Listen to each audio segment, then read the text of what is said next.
This one, I actually finished it right before May, because May 1st I got into an automobile accident where I got rear-ended and had a concussion. So the first time I delivered this, I actually don't remember much of what I said. So it's actually online, I think somewhere on YouTube. So if you see it and I'm speaking in tongues, it's not the Spirit. It's the concussion. All right. So this presentation is on the hidden teachings of the Book of Mormon. So first off, we want to understand the Book of Mormon is a sealed book. And it says, "And it shall come to pass that the Lord God shall bring forth unto you the words of a book, and they shall be the words of them which have slumbered. And behold, the book shall be sealed. And in the book shall be a revelation from God, from the beginning of the world to the ending thereof." So first off, a sealed book in Hebrew, we want to understand means it's an encrypted book. In other words, sealed. When we think of a sealed book, we think of a set of plates with a metal band around a part of them with a lock and key that says you don't get to translate this portion.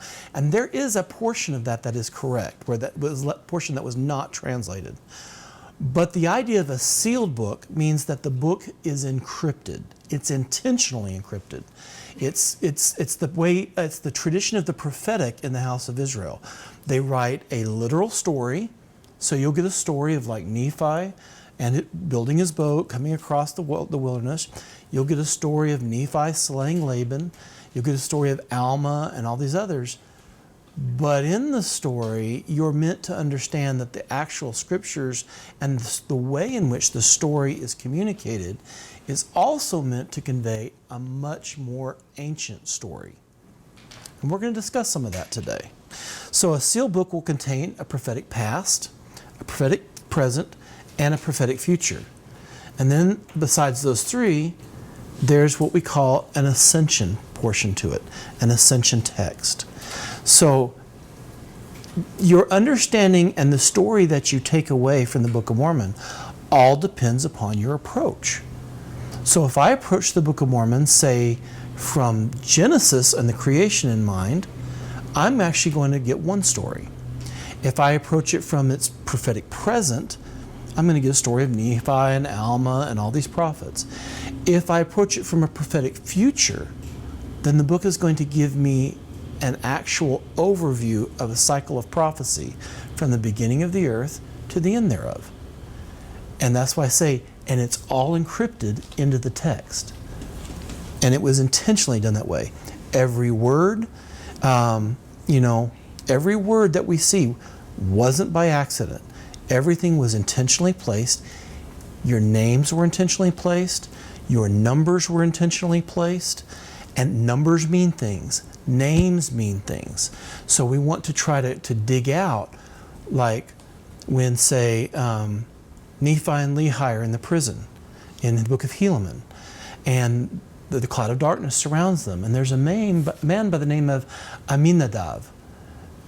And while one translation of his name means like a noble kinsman, another translation of his name means the people's free will offering, or the free will offering of the soul. And then look at what he says. It's not by accident. He's actually communicating in what he says to the people to do about the idea of what your free will offering of the heart is. So we're going to take a look at some of those interpretive keys. So like I said, when we think of the Book of Mormon as a sealed book, we usually see it as a stack of plates with parts of the plates being locked similar to the following picture. So that's what we think. But the reality is, in the Israelite prophetic, a sealed book is a record that is not only encrypted, but is also kept from our understanding until the time is right or the people are prepared. There are, by tradition, 4 levels of interpretation. The first is Peshat, which is your literal level of interpretation, which means Nephi left Jerusalem and went down to the wilderness. Nephi really left Jerusalem and went down to the wilderness. Nephi built a ship. He really built a ship. The Remez is your allegorical and your metaphor. That's the idea of prophetic hints. In other words, symbols, the language of the prophetic, things that have occurred once that you'll see in, say, the Old Testament. Similar phrases, similar words that are used are meant in the Book of Mormon to draw your attention to these stories in the Old Testament. So in other words, a lot of people claim, oh, well, Joseph Smith just copied the Book of Mormon because you can see he drew this from here and this is similar there. I'm like, no. It's basically a technique called remez. He's looking at endrash, words and teachings that are similar, and he's saying, and we're meant to understand that, like when Enos has a wrestle before God, and his father's name is Jacob, and you have a Jacob in the Old Testament who wrestled with God, those two teachings are intentionally connected. One is meant to be understood in light of the other. So in other words, you have the story of Jacob wrestling, the angel, and the angel touches his hip and that kind of thing, and he wrestles with him until morning. Here's Enos having a wrestle, and his father's name is Jacob. That's not by accident. It's intentionally done. And it's intentional because it's meant to draw your attention in that story to something that occurred there, because those two stories are related, intentionally placed. Okay, so drash would be drawings from similar teachings from earlier teachings. So it's the idea of, say, Jacob drawing upon the parable of Zenos and the olive tree. That's an example. He's taking an earlier teaching, even though we don't even have the source of it, but and then he's bringing it forward and he's relating it to his people. Then there's the sod level. Now, those are the things of mystical meaning. Those are the things that regard specifically the creation and the council of heaven. Now, no one can actually reveal to you the sod level. That is an experiential thing. I can give you keys to obtain it. I can give you directions how to get there, but I and no other mortal man can give it to you. It's something that you have to receive between you and God. It has to be experienced. It is those things in the Scripture which are described as the great and marvelous works. Those great and marvelous works are unlawful sometimes to be uttered because they don't have the power in their language to even explain what they saw. And so they're basically saying, you had to be there. you have to experience it. And that's the whole idea. So when we approach the Scriptures, most of the time we're reading on a very literal level. And then as we begin to peel back those levels, those veils, that's what we call the veil of unbelief. We begin looking past the child story and we go into the inner story. That's why it says, both to the Jews and the Gentiles, when you shall rend that awful veil of unbelief.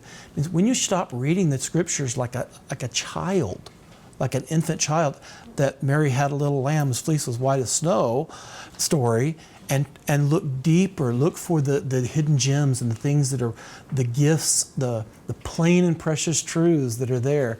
And in Hebrew, by plain and precious truth, plain doesn't mean just self-evident. It means something that like a path that is laid out before you. So you want to find the path. That's the plain truths, the pathway. And then the precious things are migdana. That's your betrothal gifts. So these are gifts in the Scriptures that are given to you to prepare you and help bring you to the bridegroom. So all of these things, like I said, even though in our language, plain and precious, we think, well, it should be self-evident. What you see is what you get. And I'm like, well, that's partly true. But there's a little more to the story. And remember, Lehi and Nephi were Jews.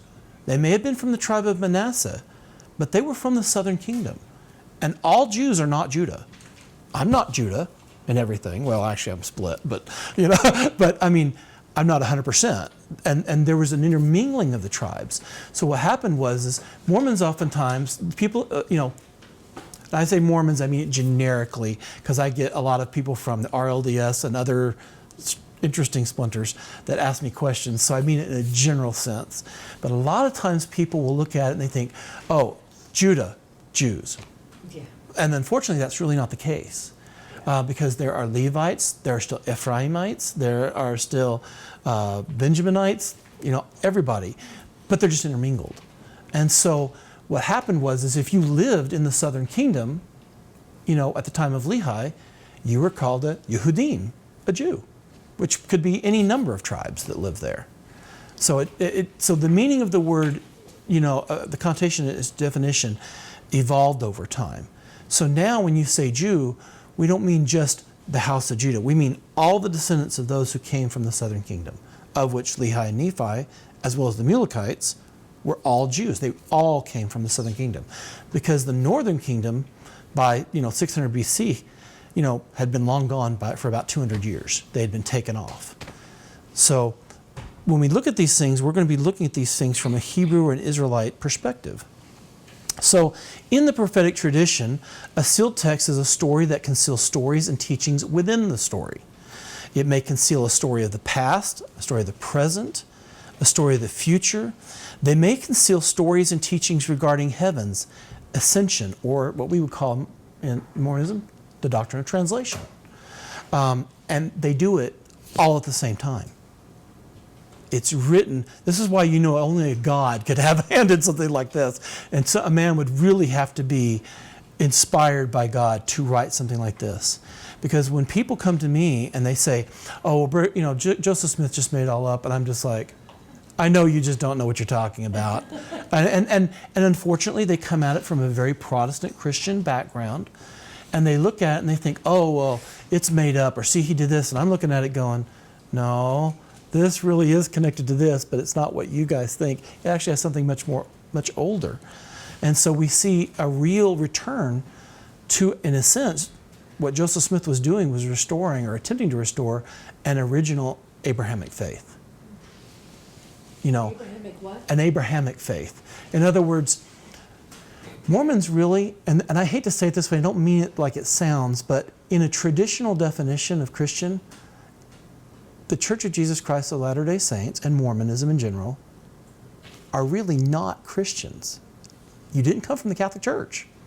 You didn't come out of Protestantism. You were a restoration. And it was meant to be a restoration of the house of Israel. So Christian in the sense of you believe in Christ, but its origins were not Catholicism. Its origins came from the house of Israel, because that's the original text. And everything, if you look, was about the restoration of Israel. Yes, ma'am? When you say, though, from an original Abrahamic faith, right? I think that also draws us back to the teachings of Noah, the teachings of Adam, the teachings of the fathers, the great fathers. Exactly. And we're going to look at some of those today that you've been reading over. That you've been reading over. The entire time, you've been reading over some of the most ancient teachings of the fathers. And you never knew it. So we're going to show you where they are. So we'll start that. Okay, so some things we need to clear up first. So here's the first interpretive key. So words that you'll see in the Book of Mormon called being interpreted or by interpretation. In various settings of the Book of Mormon, the prophet writers draw upon their prophetic tradition to communicate greater teachings, similar to what we call in Judaism a Haftorah portion. One is a commentary on the other. The writers of the Book of Mormon draw upon key words to direct their readers to specific scriptures in the Torah or the Old Testament to communicate a greater message. The key to these hidden teachings is found in the word interpreted. In the Israelite prophetic tradition, to interpret something does not necessarily carry the same meaning as interpret, or interpretation in our English vernacular. In the Israelite prophetic, to interpret means to make a connection between that word or words that you're looking at and those exact same words as they appear in the first place in the Torah. Okay? So when it says by interpret, and we'll look at one of them. Here's the first one, Iriantum. Okay? And we did come to the land which we called Bountiful, because of its much fruit and also wild honey. We should also tell you right there, time of much fruit and wild honey. That's basically a marker for what we call Rosh Hashanah, or Rosh Hashanah, the head of the year, Yom Teruah, the Feast of Trumpets. That's basically giving you Oh, okay. Rosh Hashanah. I have the bad version. That's okay. So he's kind of giving you, as he writes, prophetic markers of when these things may have occurred, where they were at when this thing occurred. And all these things were prepared of the Lord, and that we might not perish.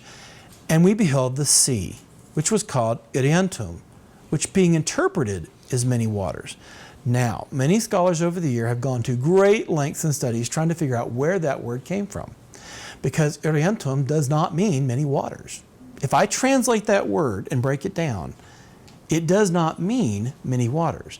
The word Iriantum is a Hebrew construct, and it means you're to connect this word here to a teaching in the Torah regarding the phrase many waters.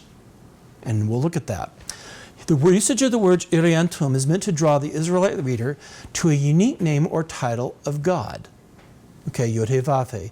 This title is first mentioned in the account of Abraham, who took his son Isaac up a mountain, attributed to being Mount Moriah, the location of the future Temple of Solomon, to be sacrificed. Instead of carrying out the sacrifices, God offers his own solution.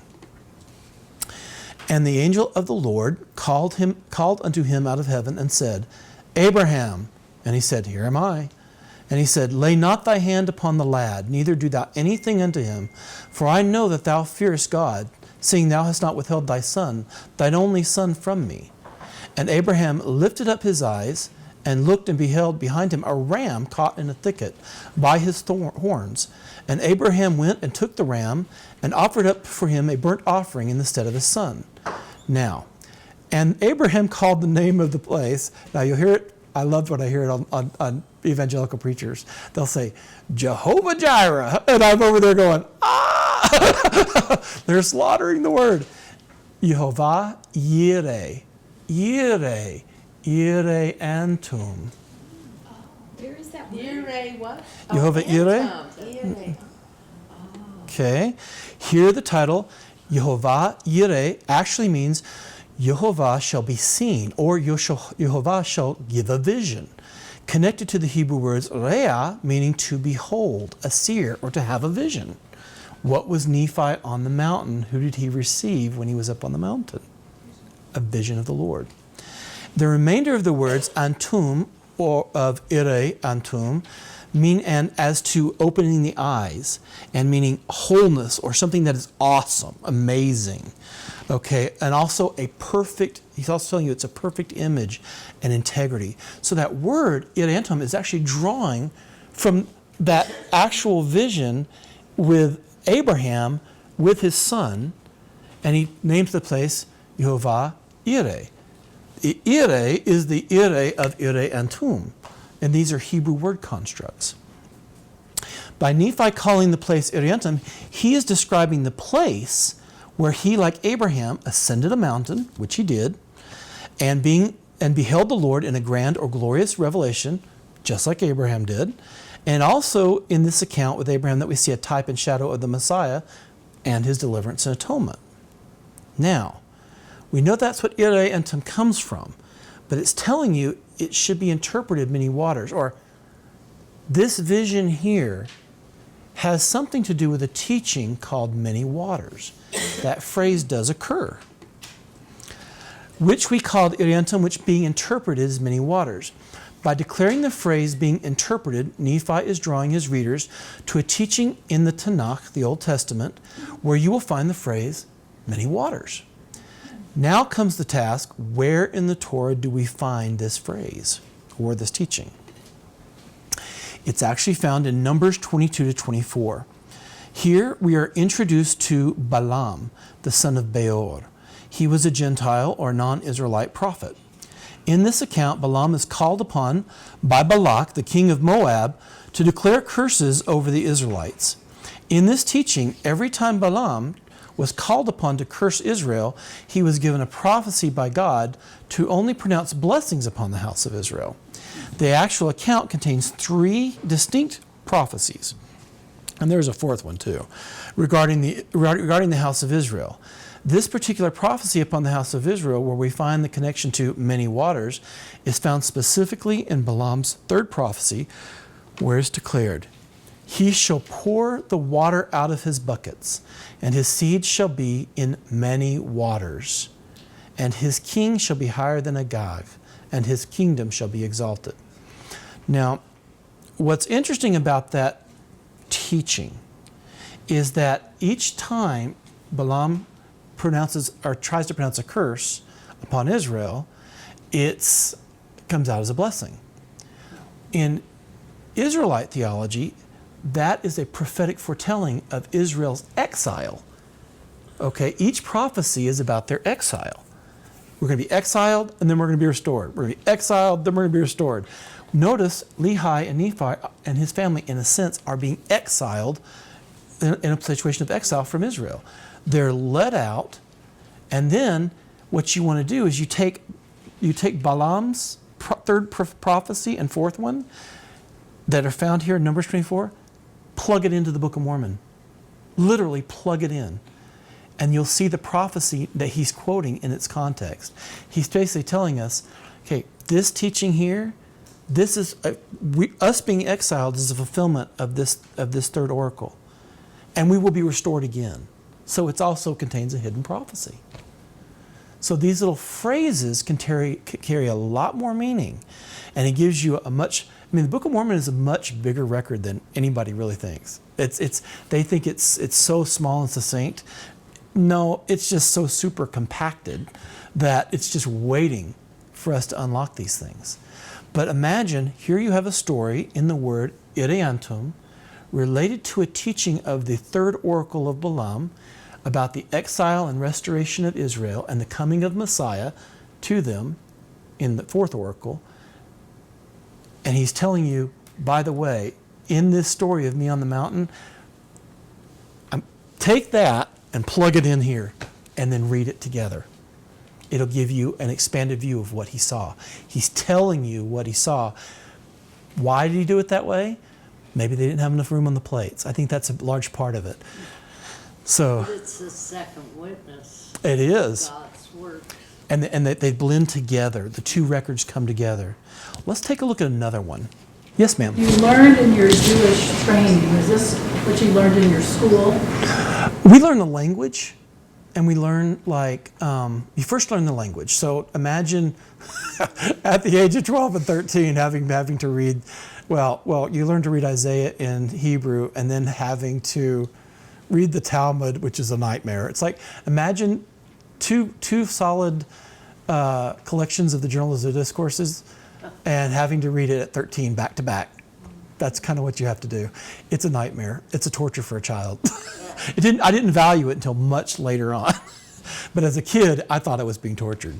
But the truth be told, as you become more familiar with the language and the prophetic keys of Israel, these things will begin to open up to you. You may find things that I never see. And I may find things that other people don't see. And that way we share it together and we all become edified. Because remember, it's like a painting. The scriptures are like a work of art. We approach it, you may see that picture as one thing. And I may see a picture from a different view. And you're going to see one thing and you're going to say, I see this. And I'm going to say, yeah, and I see this. And who's right? Both of us are. But we learn to look at it to see the greater meaning, and by doing that, that's how we all become elevated. And that's what we learn in school. When we go to Hebrew school and stuff like that, you'll learn the mannerisms, and there's a lot of tradition too. And I try to extricate out a lot of the tradition because some of it can drive you crazy. And then there are others there are other things that you look at and you go, I always try to identify what is the oldest tradition or teaching that I can find regarding a subject. And that's what I find interesting about the Book of Mormon is it seems to follow the patterns of many of those oldest prophetic teachings and tools. So now we'll go into another one. Ramiumtum. Okay. Which is actually the hidden story of the Great Tower. Now the place was called by them Ramiumtum, which being interpreted, again there's that word interpreted, is the holy stand. Okay. Here the word Ramiumtum is connected to the teaching holy stand. After descending from the Nephites, Alma and his brethren discover the Zoramites engaging in the most unique manner of idol worship.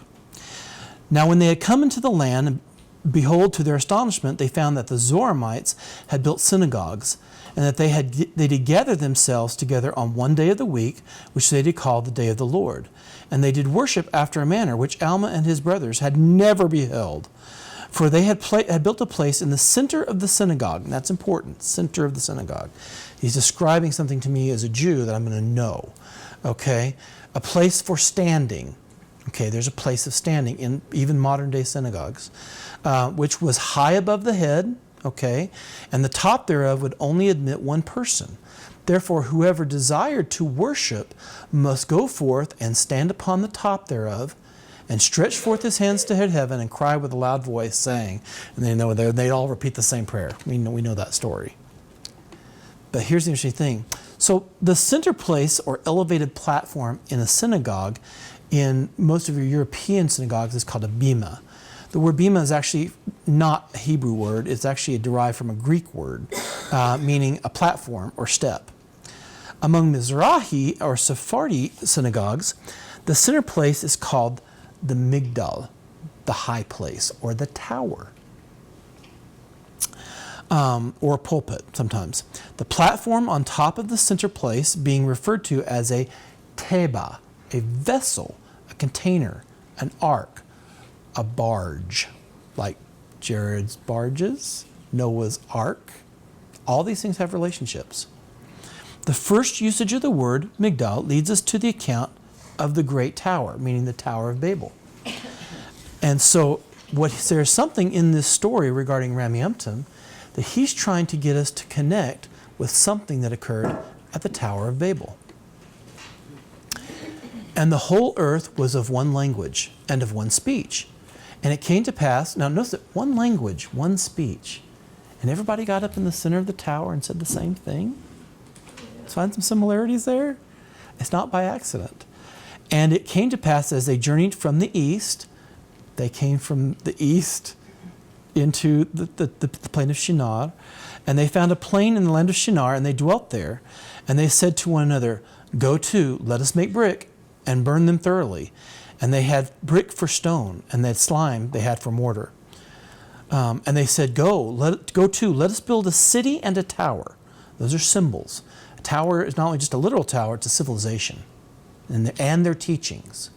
Okay, so when you see Lehi seeing his tower above the world, or big, great and spacious building, it's actually what he probably saw was the letter Lamed, which is a tower, which is called the flying tower in Hebrew, and he's telling you what the teachings were and what happened.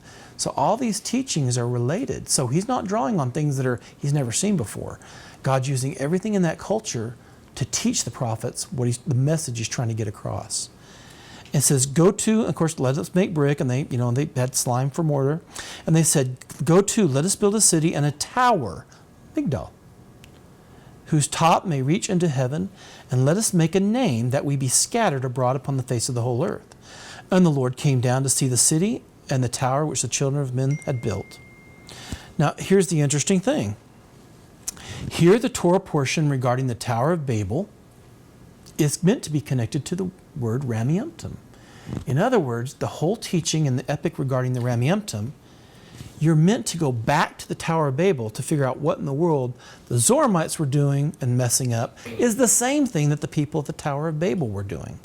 In other words, this happened here is similar to this happening here, so that in the Torah, when you read that, you notice you don't really get a real clear picture of why did God actually come down and smite them? Why did he destroy the tower or the civilization?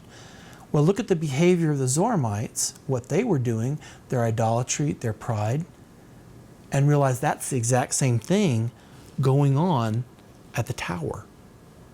So the two are meant to be understood in context with each other. So let's take a look at some of these parallels. Nimrod built the tower and caused his people to engage in idol worship. Zoram, who was their leader, was leading the hearts of the people to bow down to dumb idols. His heart again began to sicken because of the iniquity of the people. And it came to pass, as the people journeyed from the east, they found a plain in the land of Shinar, and they dwelt there. Now the Zoramites, had gathered themselves together in a large in a land which they called Antionum, which was east of the land of Zarahemla. Notice the similarities in the stories. One's in the east, the other's in the east. One does idol worship, the other does idol worship. And it says, and the Lord said, and they said, go to, let us build a city with a tower, whose top may reach into heaven, and let us make us a name. Okay, lest we be scattered upon the face of the whole earth, lest we be mixed up. Mixed, like their language, their culture, everything that they were was mixed. And notice what it says in the Book of Mormon. Now when they had come into the land, behold, to their astonishment, they had found that the Zoramites had built synagogues. Those aren't churches. Synagogues are just city centers of gathering for Jews. So the same pictures are being compared. And it says, for they had a place built in the center of their synagogue, a place for standing, the tower or the Migdal. Okay, and the Lord came down to see the city and the tower which the children of men had built. And then what happens over here in the Book of Mormon? Now when they had come into the land, behold, to their astonishment, they found that the Zoramites had built synagogues, and they had to gather themselves on the one day of the week, which the day they did call the day of the Lord, and they did worship in after a manner which Alma and his brethren had never seen. And the Lord said in the Torah, and behold, the people is one, and they have all one language, and they begin to do and to know nothing. And now nothing will be restrained from them, which they have imagined to do. Notice over here, therefore whoever desired to worship must go forth and stand upon the top thereof, and stretch forth their hands to heaven, and cry with loud voice, saying, and every man went and offered the same prayer. So you're meant to see the similarities in the story, not because one's copying the other, but because this story about the Rameumptom gives us insight into what went on at the Tower of Babel. And what happened at the Tower of Babel gives us insight to what the Zoramites were doing. Yes, ma'am. I'm wondering, because the Migdal, right, the tower, it seems to be those that there was a place at one time where nothing will be restrained from them. Yeah. Right, they're having communication, like they're getting all knowledge. Well, and the tower in Hebrew is the gateway of heaven. Okay, so to me, and it's like the east of Eden, the east of... You're going from the west to the east. The east is the ancient world, so it means the ancient teachings. In other words, when they're building a tower in the east, they're trying to build according to the pattern of the ancients.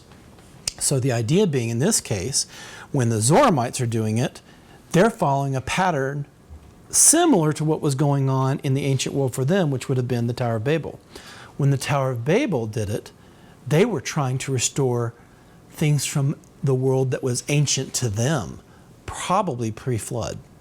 So, but we see that the problem is that in each of the epics, what's the common thing that gets them in trouble? Idolatry and idol worship. But is it also there's a connection to like this Edonic time? Like they're trying to get back, because there was a time when they could go, I guess, through the tower into where nothing's restrained from them. Right? Yeah, exactly. Now, a tower is not an evil thing. The tower itself is not a thing, because Nephi and Helaman praise upon a tower. The tower is just a symbol and has different meanings depending on its usage. The tower can be a civilization, it can be a heart, it can also be, teachings, it can also be your heart. And yes, it could be a gate. What was the other word? Babel, gateway of heaven. Babel means gateway of heaven? Yeah, we'll call it the gateway of heaven. They put the tower, there's the gateway of heaven. They were trying to build it to get to heaven. Yeah, let's call it. And notice that you have places in the Book of Mormon talking about a gateway to heaven in Helaman. Why do we think, when those words are seen, the similar words are used, something's connected to something else? Yes, ma'am. So the towers that are worn as a headdress in ancient Egypt, or Myriad Migdal and Magdalene, are these representations of the positive side? Yeah, because there's positive and negative. Like when Lehi sees his great and spacious building or tower, okay, we see that it had become corrupted. It had no foundation. Yet Nephi and his tower is a positive thing in the book of Helaman. Yet the Tower of Babel, something happened there that was a negative thing. There was a negative occurrence. So the shepherds at Migdal in the nativity story then Yes. are the representations of a positive connection Yes. to the ancient. Yeah. Because they're bringing, to a centralized place. So the towers can have varying meanings depending on their context.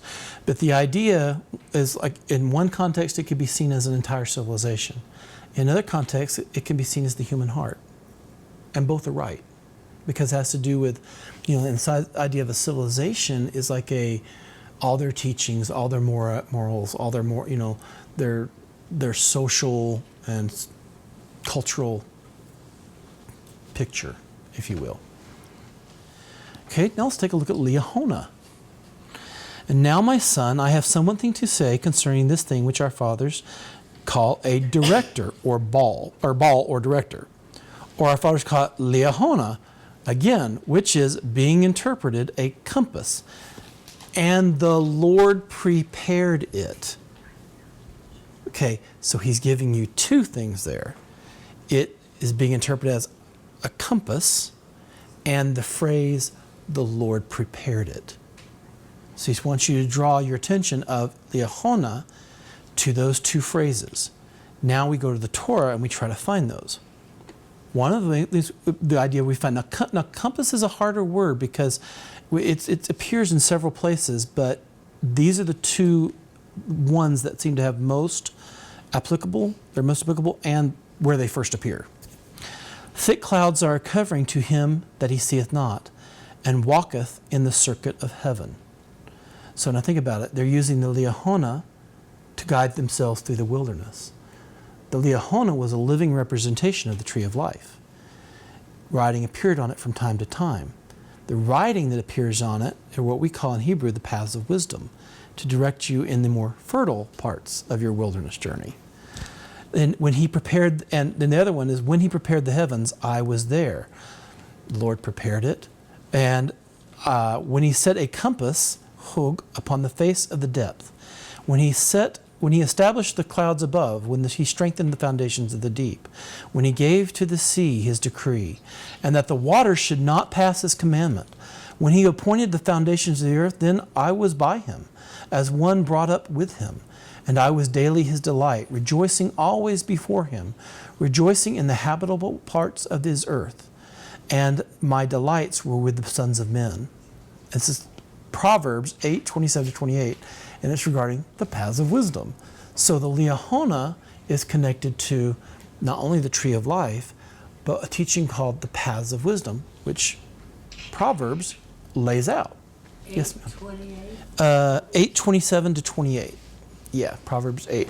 So when it says a woman shall compass a man, is that the same? Same kind of concept. Yeah, same concepts there. And here's another one in Isaiah. So this will give you a prophetic future. See, usually the Torah will give you a prophetic past.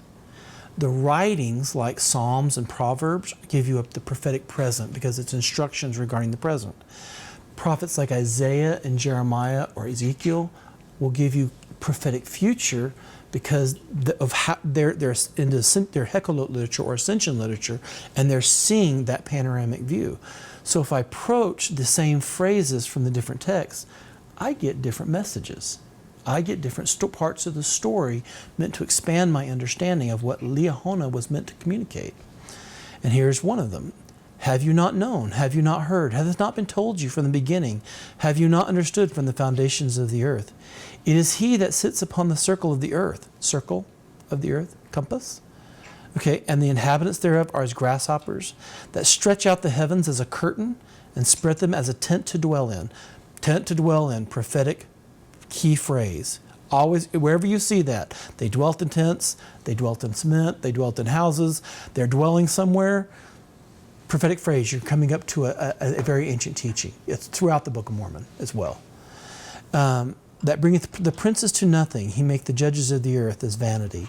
So he's telling them in this teaching of the Liahona, he's also, showing how that the Liahona is also meant to be seen as a ball, as a microcosm for the earth, not only physically, but our journey on the earth spiritually, and it serves a role. And the Lord prepared it, and God said, let there be a firmament in the midst of the waters, and let it divide from the waters, from the water, the waters from the waters. And God made Asa the firmament and divided the waters. In other words, Asa prepared it and divided the waters which were under the firmament from the waters which were above the firmament. And it was so. In other words, he created a dome or a firmament in heaven, and the Liahona was a ball or a dome kind of concept, and called the firmament heaven, and the evening and the morning were the second day. So each of the teachings give you an insight, be it from the past, or the present, or the future.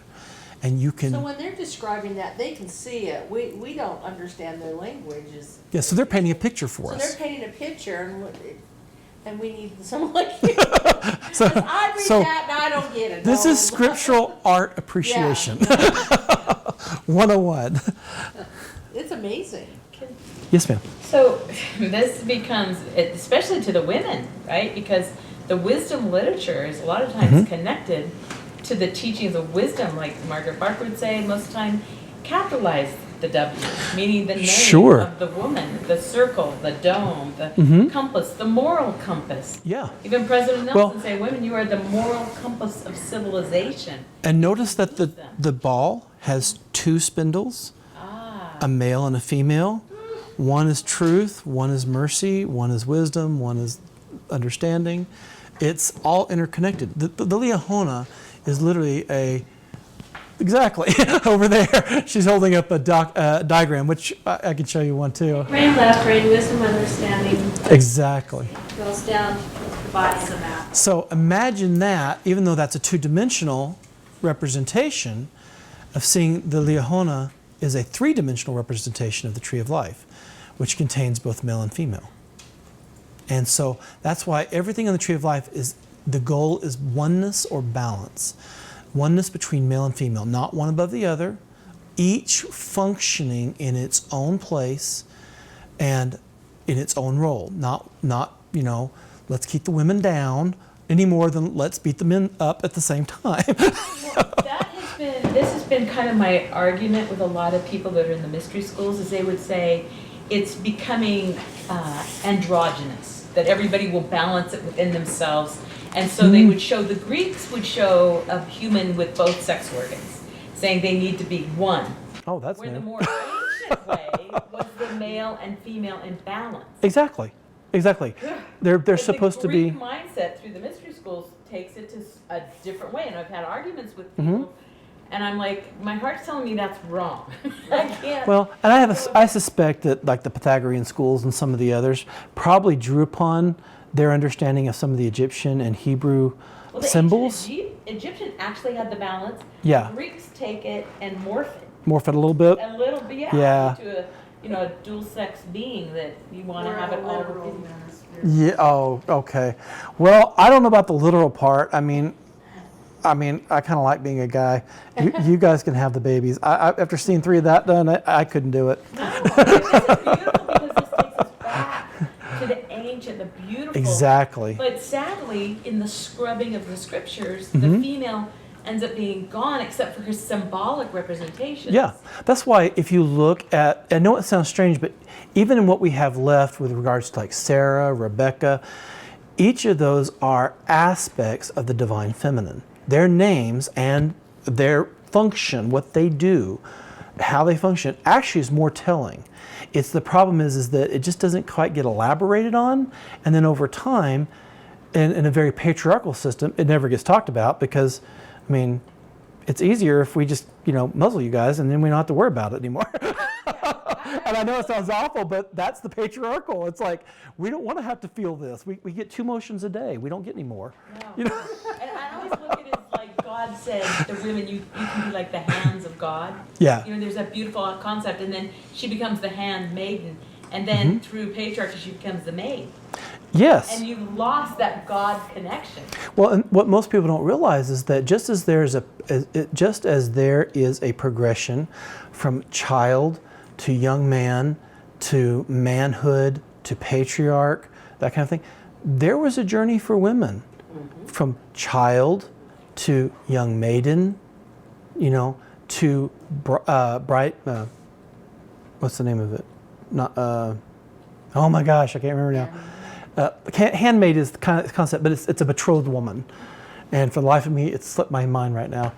And then to a married woman, and then to a matriarch, and then to a high priestess, and then to a queen, and then to oneness all over again. It's a real journey. So the whole thing, and it's in the names. And so, like for example, you'll see that journey of the feminine in the names. Well, why?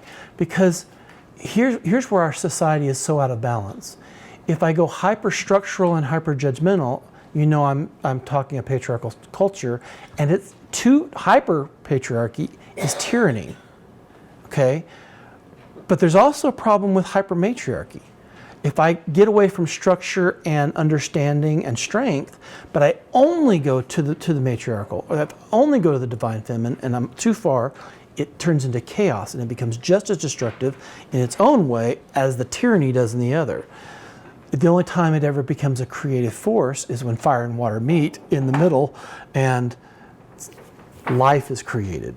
And that's the balance that we're seeking, the balance between knowledge and our foundational understanding, the foundation between mercy and justice, and the foundation between patience and long-suffering versus hod or glory for the masculine. So it's everything. The goal is is a system of balance and a picture of balance. Beautiful. Quick question, I didn't hear, after matriarchal, then to high priestess, and then what? To a queen, Queen. yeah, then to a queen, and then in some of the most ancient texts, the idea is that Elohim is both male and female. That's really the highest. And there exists in such a state of oneness, which is where I think probably the Greeks got off on, is the idea is that not that they're actually this fused being, you know, that is neither male nor female. It's that they are in such a state of spiritual oneness. Their spirits are so interconnected. These are things that are lost in our current culture. That there is such a state of spiritual oneness between the male and the female. That was the goal. And whether it be spirituality, sexuality, physicality, all of these things have male and female aspects. So the male needs to understand the female needs to understand the male, and both need to come into balance, and it takes one to balance the other. It really does. That's why we have so many immorality problems in the church, as well as all churches and in our world today, is everything is out of balance. And it's going to take individuals and couples to bring that back into balance. But it seems like the women have not been taught like this levels of growth, right? Yeah. And so, and I think it's in Genesis, I think it says when God, Genesis 5, when God created man and called their name. Adam. Yeah. Right? It was a couple, and then he separates them. Adam and Chava. And then he tells them that the man needs to cleave unto the woman and become one. Yeah, they become That's one. That's the whole formula. Yeah, but then it also tells something else, which this is a dig for the guys. We have to have there's only two of us in the room here, okay? Well, we've been starving for information for like millennia. So in the natural world, after the fall, you know how that little phrase where it says, and Eve, your desire shall be to your husband? And he shall rule over you. Yeah, you know what it really says? What? And in this world, after the fall, your desire shall be to control your husband. That's really the phraseology. But he will be the head. Doesn't mean less. It's like, I like this little phrase. I don't remember where I got it from. I keep thinking it was from my big fat Greek wedding or something like that, where the what says, yes, the man may be the head, but the woman is the neck that turns the head. I really believe that. Yeah, we might be the head, but she knows exactly where to turn us.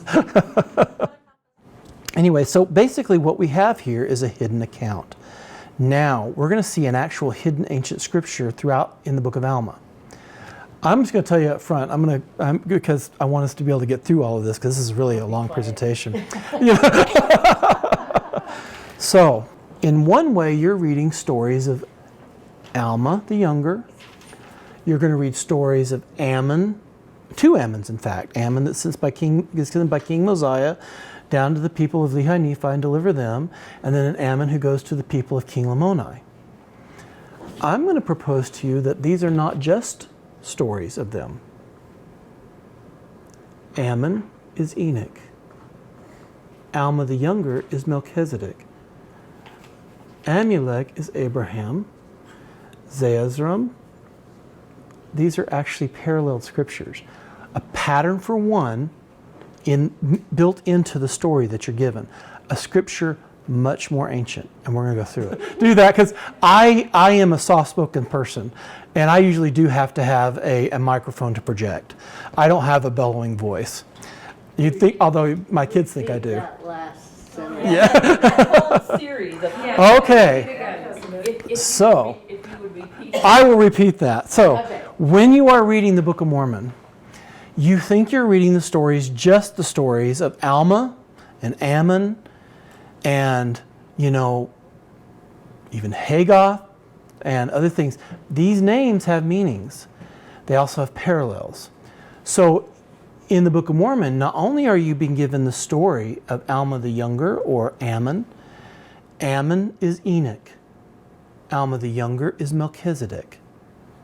Alma the Elder is a symbol for Noah. Okay? This is very normal for ancient Near East documents.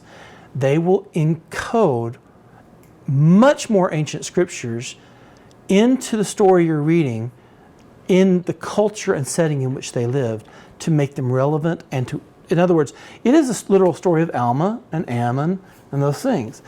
But they're also, in the way they are written, they are encoded much more ancient scriptures and teachings. And we're going to show you one here. Okay.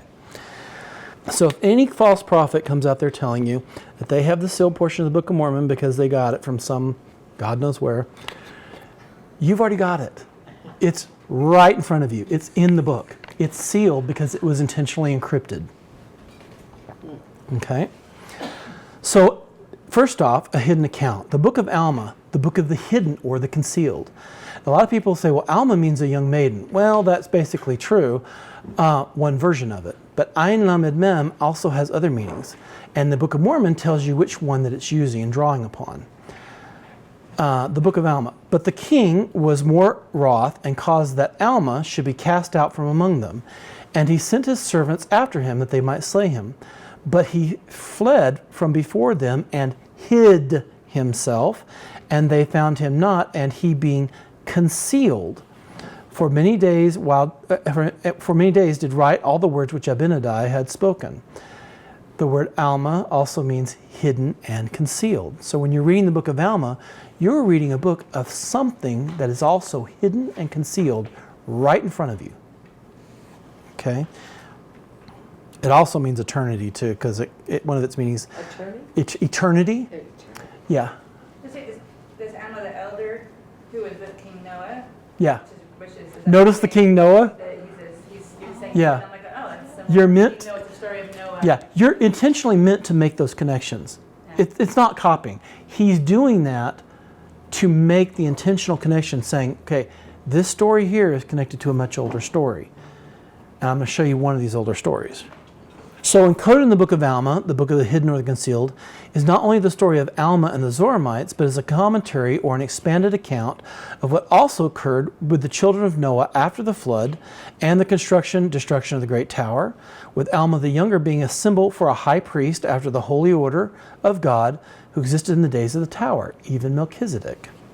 So if you ever wanted to know about Melchizedek, read the story of Alma and, in a sense, replace the name.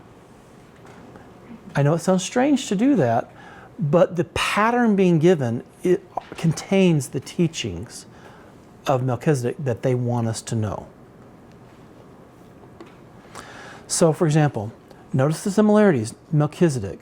But Melchizedek, having exercised mighty faith and received the office of high priest according to the holy order of God, did preach repentance unto his people, and behold, they did repent.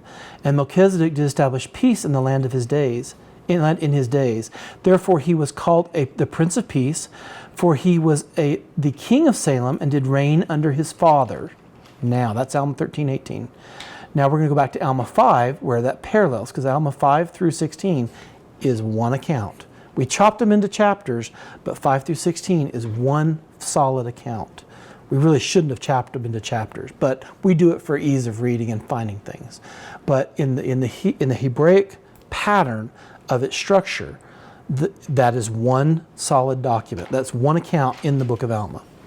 So Alma, notice what it says: the words which Alma, the high priest according to the holy order of God, Melchizedek was a high priest according to the holy order of God, delivered to the people in their cities and villages throughout the land.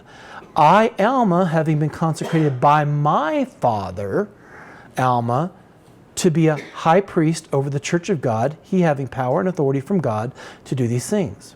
So here's the interesting thing. Alma was ordained a high priest by his father. Melchizedek did reign under his father. Notice the parallels. Also, his name means hidden. There's an ancient doctrine in Hebrew called the hidden high priest, the hidden or concealed high priest.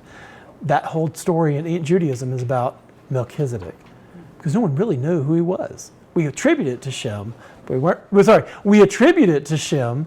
We attribute Melchizedek to Shem, but in most of the stories, he's called Melchizedek is the hidden or the concealed high priest. And Alma's name means what? Hidden or concealed. So you have a story of Alma the younger, or do you also have a story of Melchizedek? And notice that the place names of their journeys match the place names in the land of promise under Abraham. They went to the land of Sodom. He had a burning fever. Sodom is the real Hebrew pronunciation, which, by the way, Joseph Smith got it right. It was a really great pronunciation. People's like, what is Sodom? That's the real pronunciation of Sodom. It means burning. And Ezra, one thing that he was fighting with, he had a burning fever. So you see the poetry involved. So in this account of Alma going to the various cities is also the account of Melchizedek and Abraham going to the various cities of the plain. And what was being taught here are the same teachings they were trying to teach those people then. So is it that this really occurred? Yes, this really occurred, but he wrote it in such a way to say, guess what? Not only did this really occur, but the way we're communicating this to you is also revealing to you a missing scripture about Melchizedek and Abraham and what went on over there. The wars of the Nephites, very similar to the wars of the kings on the plains. It's not by accident. In other words, hidden scriptures written, hidden in plain sight. You're meant to see these things. And oh my gosh, we won't have time today to get into what I'm working on right now, but I can only just tell you, I just got blown away this week by the book of Helaman, and I can only tell you that the things in that book, oh my gosh. Well, I know I sound like a stuck record. You're probably looking at me going, what in the world is he talking about? But when you sit back and you look at some of the most ancient things and you're going, oh my gosh, how many times have I read this thing? And it's been right in front of me the entire time. And you go through it and you're going, what we have been given is such a blessing. And empowers us as both men and women with the power of God to change the world. That's what the Book of Mormon was to do, to change ourselves from the inside out. I just have to can hamburger. It's okay. But the most amazing thing, because we're going back to the most ancient of ancient, right? Yes. So because I've been studying Egyptian, but Ammon was the name of the father god. Yeah. And Enoch is a representation of Ammon on this earth. On this earth. So his teachings, which are temple teachings, the ancient, the hidden teachings, they were the mysteries, the forbidden. Yes. That you could not know. So when Egyptus goes to the land that is forbidden, yeah, it is hidden of these type of teachings of the ascension. So the Ammon in our Book of Mormon is representing the same thing Enoch did of the hidden teachings that go back to the ancient mysteries. And numerically, his name has a connection to Enoch. And that is his actual name, right? It's not a title. What? Ammon. That probably is his actual. The person in the real story's actual name was probably Ammon. But you also have Ammon. Do you know what I mean? So I don't know what that Hil part is. Hey means behold. Behold God. Elam. I was telling you. Okay, it means hey like Helaman. Hey can behold. Elam can mean the young man, like Enoch was a young man. It can mean like he was but a lad. It can mean, hey, Alam, mean behold eternity, or behold that which was hidden, or behold God. So the names, depending on how you approach it, can give you different dimensions of the message that's sitting right in front of you.